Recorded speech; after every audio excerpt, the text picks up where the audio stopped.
താന്യം പഞ്ചായത്തിലെ ഉൾനാടൻ മത്സ്യത്തൊഴിലാളികൾക്കുള്ള വല വിതരണം പഞ്ചായത്ത് പ്രസിഡന്റ് എൻ.എ. പീതാംബരൻ ഉദ്ഘാടനം ചെയ്തു. വൈസ് പ്രസിഡന്റ് മീനാദേവി അധ്യക്ഷയായി. വികസന standing committee chairman K R. Pratheesh, ആരോഗ്യ standing committee chairman P K. Sivaraman, ward മെമ്പർമാരായ സംഗീത, ഷൈനി ബാലകൃഷ്ണൻ, ഹിമ പ്രവീൺ, സതി ജയചന്ദ്രൻ, മിനി ചന്ദ്രൻ, സജിത സുനിൽകുമാർ, സന്തോഷ്, ശ്രീകേഷ് ചന്ദ്രൻ എന്നിവർ സംസാരിച്ചു. താന്യം പഞ്ചായത്തിലെ ഈ പ്രദേശം പുഴയും തോടും ഇടത്തോടുകളും കുളങ്ങളും ഒക്കെ ചേർന്ന് കിടക്കുന്നൊരു പ്രദേശമാണ്. ധാരാളം മത്സ്യം ലഭിക്കുന്ന സ്ഥലം കൂടിയാണ്. പുഴ മത്സ്യത്തിനൊരു പ്രത്യേക ടേസ്റ്റ് ഉണ്ടല്ലോ.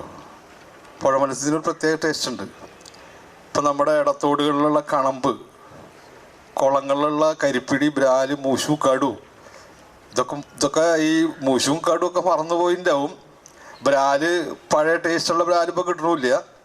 കരിപ്പിടി മാത്രം കിട്ടുന്നുണ്ട്. കരിപ്പിടി ഇപ്പോൾ ആരും തിന്നണമില്ല.